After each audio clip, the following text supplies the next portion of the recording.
Saludos, estimados participantes. Bienvenidos a esta clase número 5 de Laboratorio de Investigación uno para la Cátedra de Diseño Gráfico en el periodo académico octubre-diciembre de 2025. Bienvenido, señor Jeff. Hay un acrónimo que no conozco, PC, no lo reconozco. Y la señorita Andrea, gracias por su presencia. Bueno, vamos a iniciar, ya que el tiempo que nos ofrece Zoom es bastante limitado.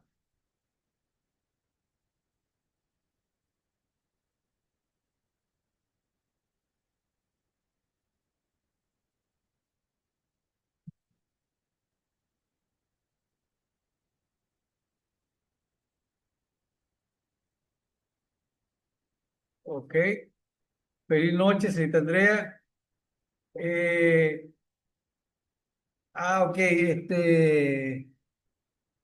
Mayrín Rubio, mucho gusto, ¿cómo está? Bienvenida, gracias por, ok. Eh, ajá. Señor Jeff, buenas noches, señor Jeff. Excelente. Vamos ya llegó la señorita Sandra Terán, la señorita Azucena y la señorita Karen. Perfecto. Bienvenido. Qué bueno la concurrencia. Gracias por estar presente realmente. Ok.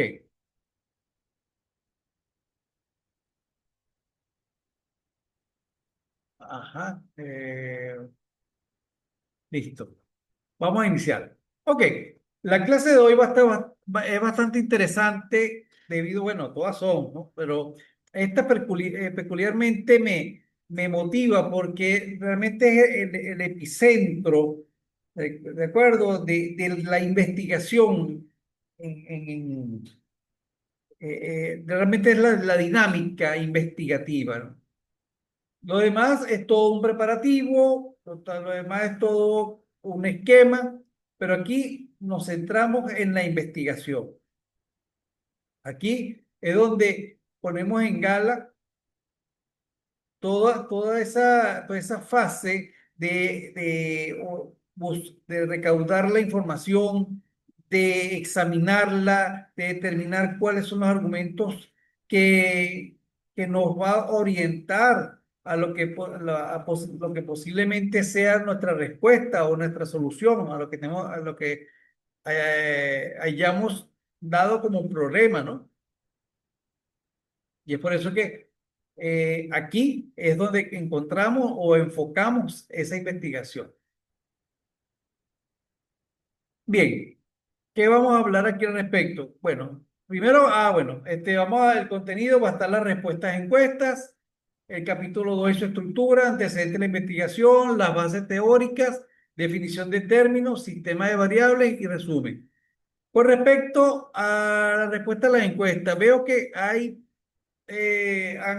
ciertamente hay alumnos que ya han hecho sus respuestas conscientemente, otros todavía están todavía rezagados, no han colocado su respuesta y lo importante es lo nutrido que pueden estar compuestas estas encuestas para realmente tener un escrutinio sólido y, como siempre hemos hablado, objetivo de lo que se da para tener esa información a la hora de hacer un análisis. Ok, entremos en materia en cuanto al capítulo 2.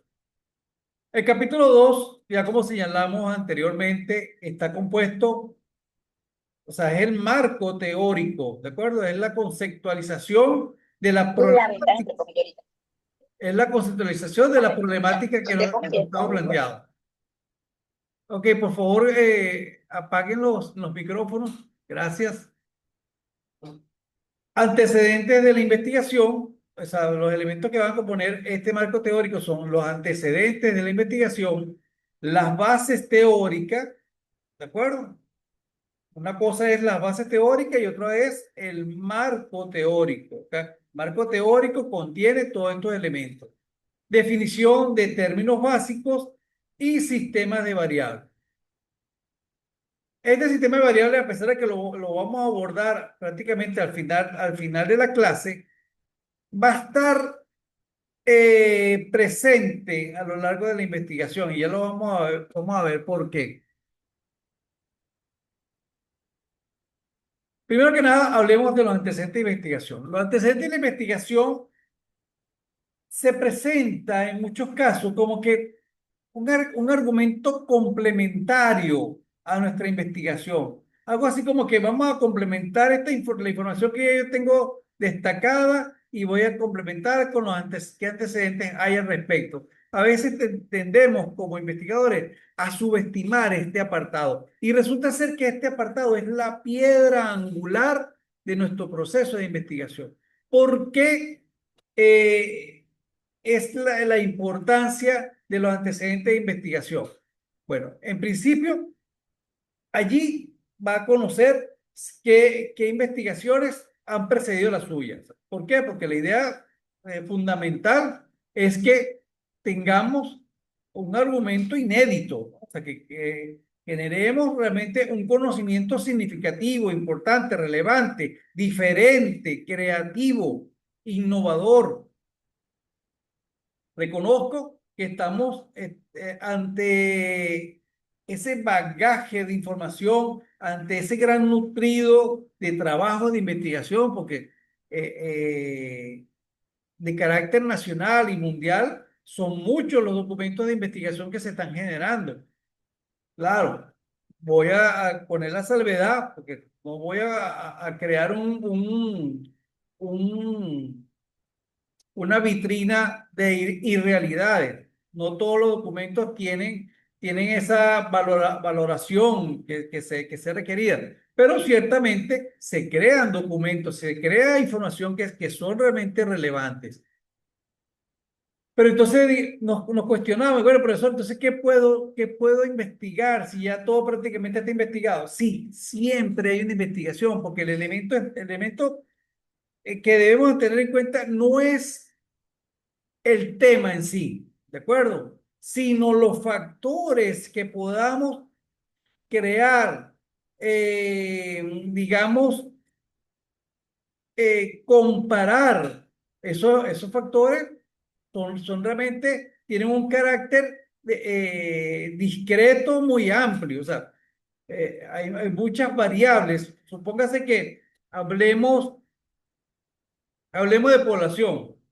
Bueno, hay población de adultos mayores, de niños, de preescolar, de primaria, adolescente, de secundaria, entre edades, por sectores, niños que pertenezcan a una clase económica baja, otra media, otra alta, niños que no tengan dispositivos móviles, en fin, o sea, hay mil formas de caracterizar una población, una situación, un elemento. Ahí donde estriba la diferencia. ¿Ok? O sea que de repente podemos hablar sobre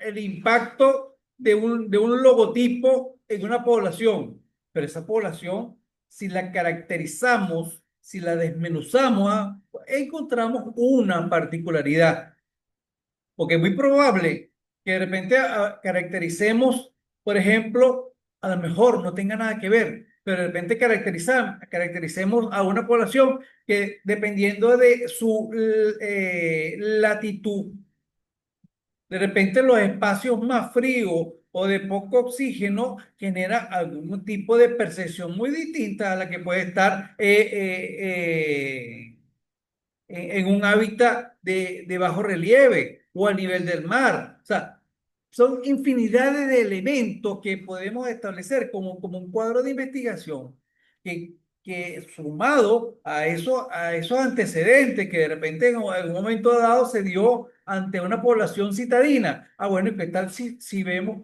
cómo sería el comportamiento de ese logotipo en una población rural que tiene de repente menos contaminación tecnológica, por darle algún tipo de señalamiento, ¿de acuerdo? Que de repente carecen de recursos y tengan poco contacto con estos elementos, a lo mejor les genera un impacto o una percepción muy distinta al citadino que está más acostumbrado. Ese tipo de variables son las que debemos manejar y podemos concebir siempre un argumento inédito, una investigación particular, ¿de acuerdo? Y con ese carácter de singularidad que le dé hasta un impulso innovador o creativo. Eso, de ahí nace esa importancia. Por otra parte, desde el punto de vista pragmático, en los antecedentes de investigación tenemos un gran caudal de, de, de citas bibliográficas de argumentos que pueden servirnos como anclaje a la investigación que vayamos a proponer. Entonces es un paso que podemos ir avanzando. Profesor, pero estamos ante un plagio. No, para nada, siempre y cuando le hagamos honores, hagamos las reseñas respectivas bajo las normativas que están bien definidas, señalar la fuente o a los autores de esa fuente, estamos siendo honestos con nuestro proceso de investigación. De eso se trata. ¿Por qué? Porque recordemos que nosotros somos investigadores. No vamos a propinar o a propiciar ningún postulado, por lo menos no en este nivel. ¿De acuerdo? Ciertamente habrán investigaciones mucho más rigurosas, mucho más exigentes, mucho más profundas, ¿de acuerdo? Que probablemente vayan en rumbo o encaminados a generar un postulado o un enunciado o una teoría. Pero de resto, estamos sencillamente rehaciendo todos los argumentos que hoy por hoy ya existen para establecer algún tipo de premisa o cuestionamiento ante una situación o un planteamiento. De eso se trata. Cantidad. Bueno, la cantidad nos referimos al número de antecedentes referentes en nuestro proyecto. Por lo general siempre se piden de 3 a 5 antecedentes. Cosa tal de que tengamos un marco holístico, ¿verdad? Si es que el tema es muy controvertido, un marco holístico de información de distintas fuentes para contrastarlas, compararlas o eh, unificarla, ¿de acuerdo? Ámbito y antigüedad, ¿de acuerdo? Por lo general siempre se piden, pueden que sea dos de tipo nacional, tres de tipo internacional, puede ser que sean de tres nacionales, dos internacionales. Pero ¿por qué este cambio de espacio geográfico? Bueno, porque sencillamente si nos basamos en que nuestro proyecto sea en base a Venezuela, probablemente no encontremos un carácter objetivo y caigamos en un marco muy subjetivo, bien sea por nuestra cultura, por nuestro gentilicio, por nuestro clima, por nuestro nivel cultural. Entonces, generar o tener fuentes de carácter internacional de otros países nos permite contrastar ese esquema o ese tema que estamos desarrollando, pues probablemente en otros países ese tema se sitúe o se plantee de otra manera, ¿de acuerdo? Entonces, por eso que se pide que tenga ese carácter diversificado y no sea todo de punto de vista local, puesto que sería un argumento muy sesgado. Antigüedad, por lo general, se pide que no sea mayor de 5 años. Profesor, pero ¿qué pasa si no tengo información, sino más de 10 años? Bueno, se puede dar el caso, pues, probablemente existan temas que hayan dejado de ser de interés y de poca investigación, y es probable que se dé alguna circunstancia particular, pero es muy realmente muy remoto. Como ya les dije en un principio, hay tanto argumento que se ha investigado, se ha generado, eso es un proceso muy dinámico, ¿de acuerdo? Entre todas las universidades, entre instituciones privadas. O públicas incluso que se aboquen a la investigación, esos elementos están muy dinamizados y por tanto dificulto que tengamos información de manera muy aislada o poco abordada. Pero si fuese el caso, bueno, sería la salvedad en ese aspecto. Por otro, las fuentes. ¿A qué fuentes nos estamos refiriendo? Evidentemente no pueden ser blogs, ¿de acuerdo? O sea, la información que nos otorgue un blog, que de repente un particular, que tenga inclusive, porque puede que tenga mucha relevancia, mucho renombre o relevancia en los medios, porque se dedica a hablar sobre un tema en particular, por hablar sobre el marketing, hablar sobre el branding, ¿de acuerdo?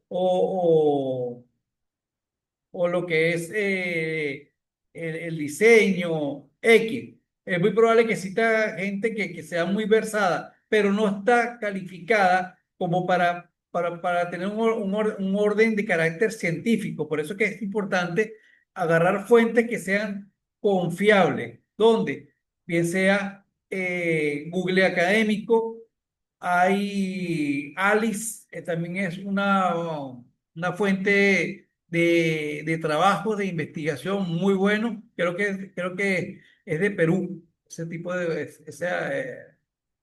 ese buscador. ¿De acuerdo?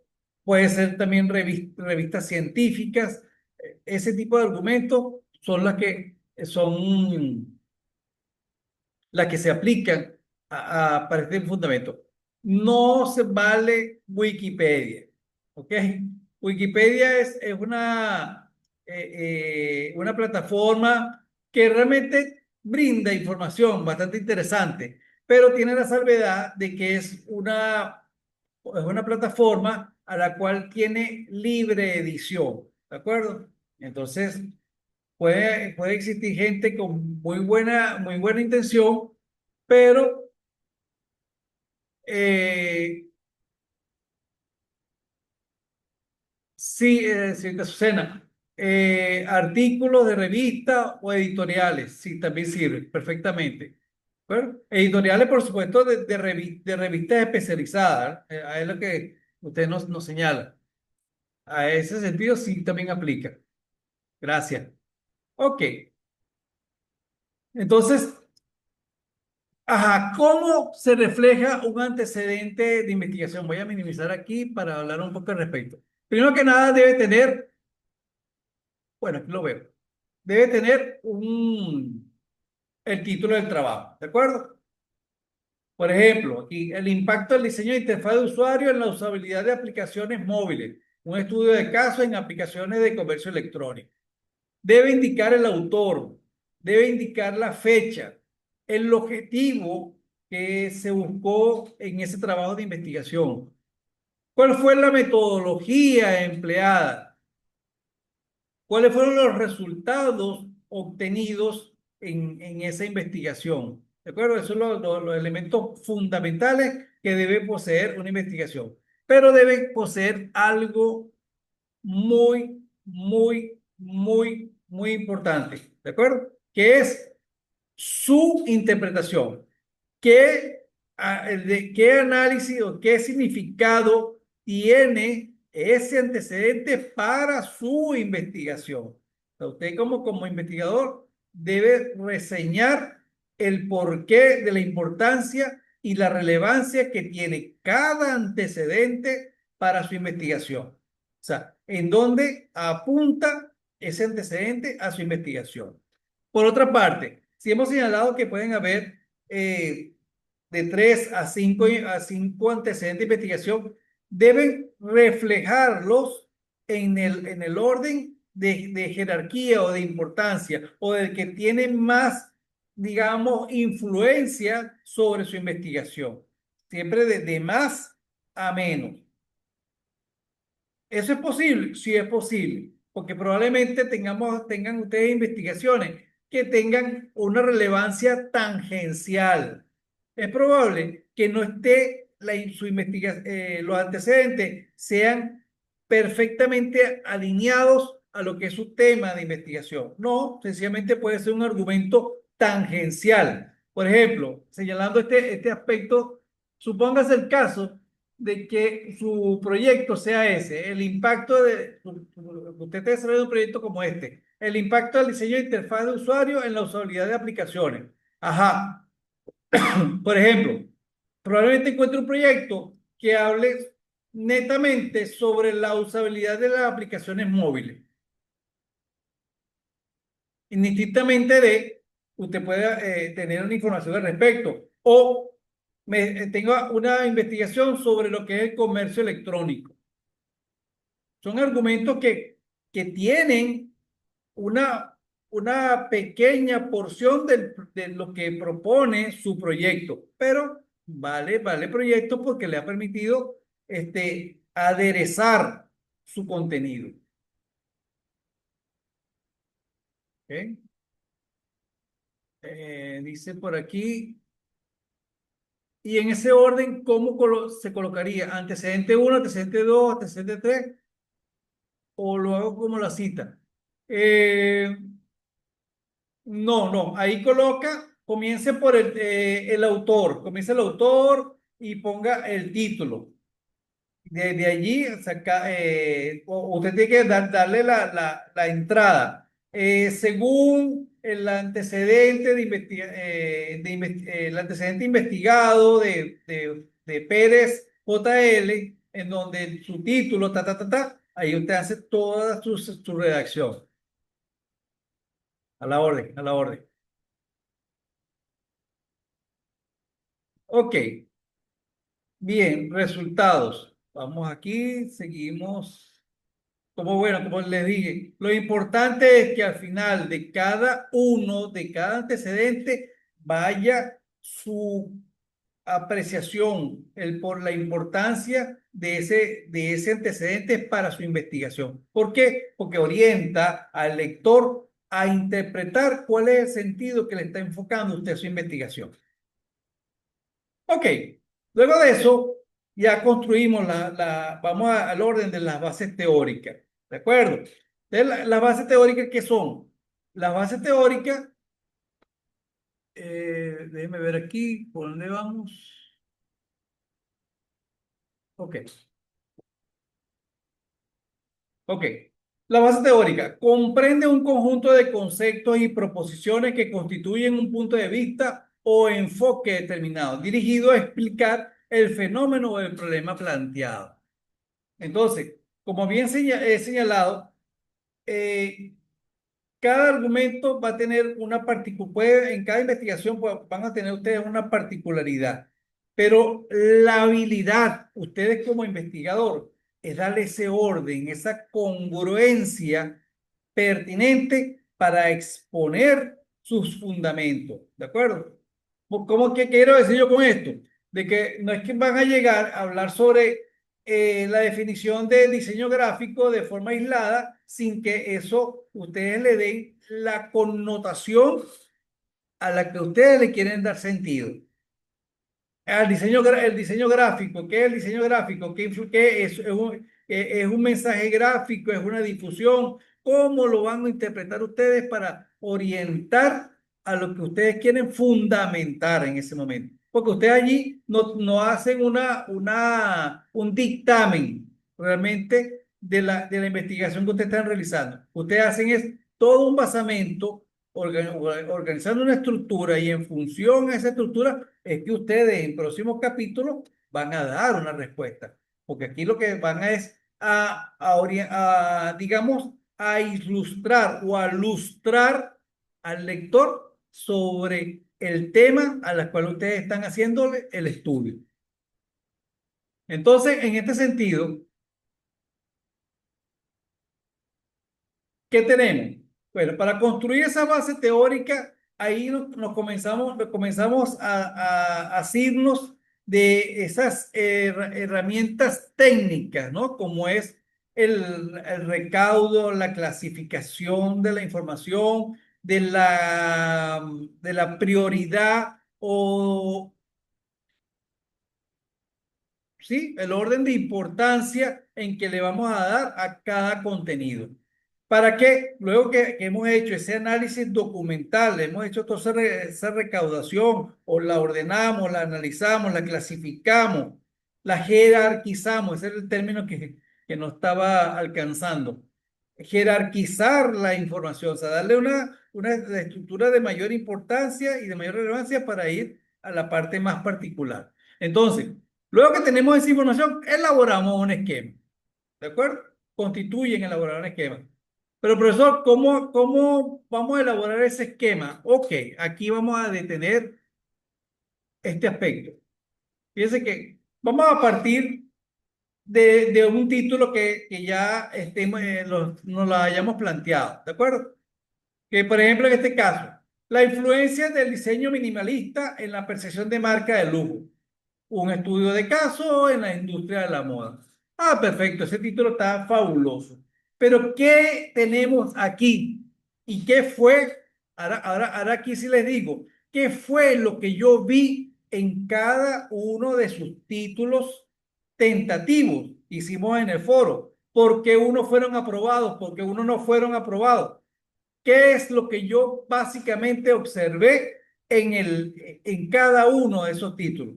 Primero, el carácter de investigación. En este caso, iba a determinar la influencia, el impacto, las diferencias, la comparación, la importancia, en fin, el concepto de investigación como tal, o sea, la razón de la investigación.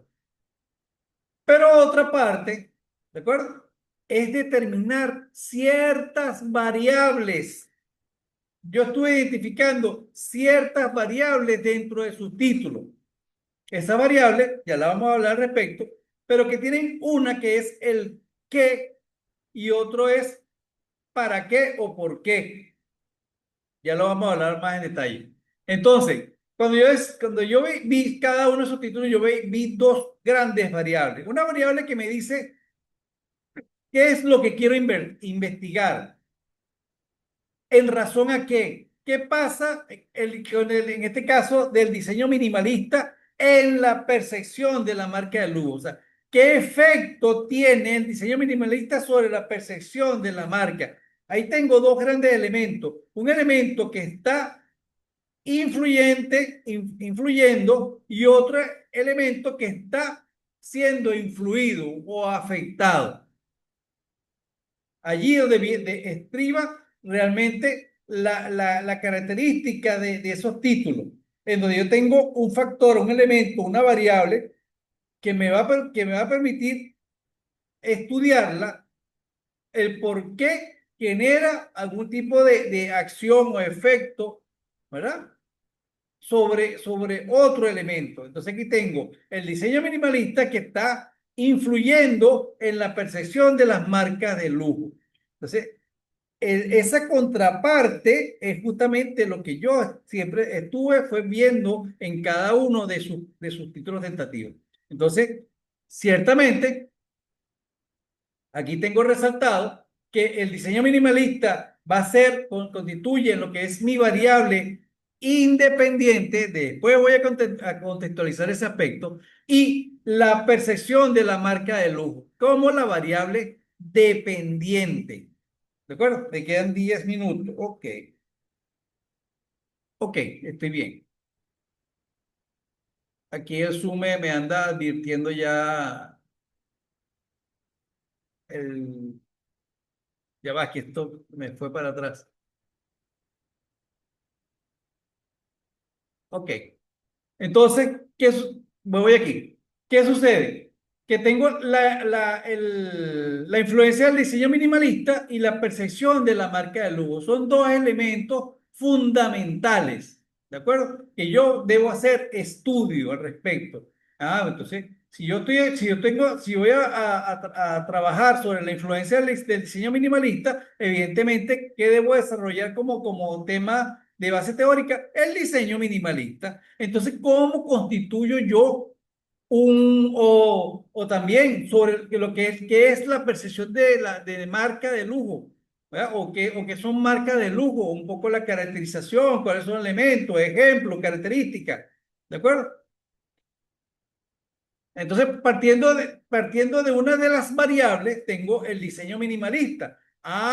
Entonces, ¿qué puedo exponer en cuanto al diseño minimalista? ¿Cuál es su concepto? ¿Cuál es su definición? Definición, historia, principios fundamentales, diferencia entre otros estilos, aplicación del diseño minimalista dentro del ámbito de diseño gráfico, diseño de interiores, otros campos, características y beneficios del diseño minimalista.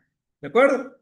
Críticas y limitaciones, excesiva simplicidad, homogenización, falta de personalización, en fin, los elementos ustedes los van a determinar, ¿de acuerdo? Lo pueden hacer tanto para esta variable, como es la parte del diseño minimalista, como la percepción de las marcas de lujo, o hablar sobre las marcas de lujo. Teniendo estas dos grandes estructuras de teoría, es lo que ustedes con la que se van a fundamentar para hablar o emitir los juicios que ustedes han obtenido sobre esa investigación. ¿De acuerdo? Entonces, luego que construimos ese esquema en base a toda esos documentos organizados, jerarquizados, ¿verdad? Elaboran ese esquema. ¿Y luego qué queda? Bueno, desarrollar los esquemas, eso sí, haciendo todas las citas de fuente necesarias y requeridas. Eso les queda un proyecto de calidad, de estructura, de una sobriedad de lo que ustedes están realmente plasmando allí, tengan ese carácter científico, ¿de acuerdo? Luego, luego viene lo que es la definición de términos básicos. La definición de términos básicos, ¿qué es? Bueno, básicamente la definición de términos se refiere a aquellos términos que no se definen. Ya, voy para acá. La definición de términos se refiere a aquellos términos que no se definen en el marco teórico, pero que siguen siendo importantes su definición para comprender el cuadro completo de la teoría que se pone. Contiene solamente los vocablos o expresiones inmersas en el problema. ¿Qué digo con esto? Si yo estoy hablando, basándonos en el ejemplo anterior sobre el minimalismo, nos van a plasmar una definición de términos que es minimalismo, porque eso está hartamente desarrollado dentro de la base teórica que de repente no tocaron o no desarrollaron lo que es el término marca. Bueno, podemos hacer una definición de lo que es marca o lo que es lujo. Ok.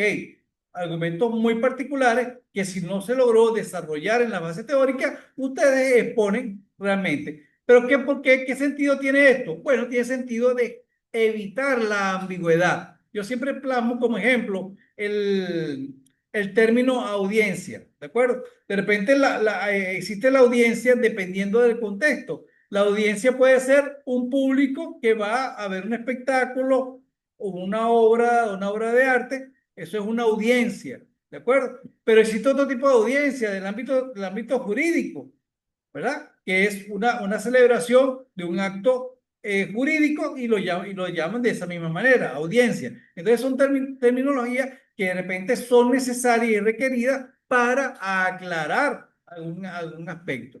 ¿De acuerdo? Ok. Hablar sobre el sistema de variables. Definición. Las variables es una característica o cualidad, magnitud o cantidad que puede sufrir cambios que es objeto de análisis, medición, manipulación, control en una investigación. Justamente vengo señalando el término de variable. Entonces, fíjese, ¿qué son las variables? Ya como lo vengo explicando, existen variables independientes y variables dependientes.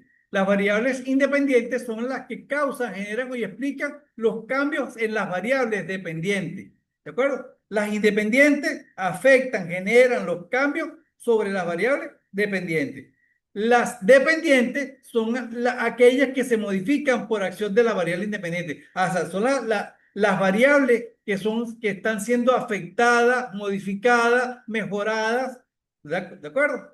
O que a la que queremos que es parte del objeto de estudio, ¿de acuerdo? Entonces tenemos aquí, por ejemplo, otro caso, otro ejemplo.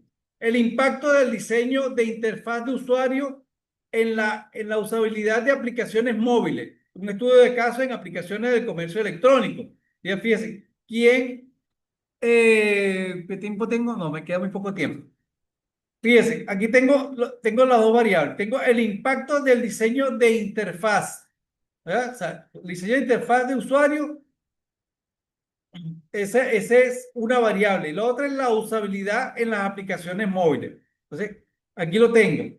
¿Ve? El diseño de interfaz de usuario, esa es una de las variables que dependiendo, que aquí se reconoce que existen, dependiendo diseños de interfaz, algunas generan mejor o mayor impacto que otras. ¿A dónde? Al uso de estas aplicaciones móviles. ¿Por qué ahí existen aplicaciones móviles más exitosas que otras? Ah, bueno, eso es producto del diseño de su interfaz, ¿cierto? Entonces, eso es lo que corresponde a ese estudio. Conocer cuál es el impacto, cuáles son los elementos de éxito, las claves de éxito que tienen algunos diseños en ese comportamiento de uso de las aplicaciones móviles. Creo que haber explicado un poco este contexto, que eso es lo que supone nuestra investigación. ¿Alguna pregunta? Pueden escribir.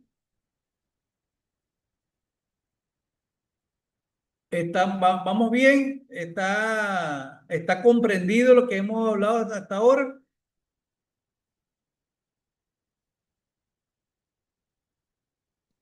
Sí, sí. Perfecto. Ok. Le quería preguntar una cuestión y es, bueno, yo llegué tarde en la materia, apenas ayer fue que escogí el título, bueno, usted me lo aprobó.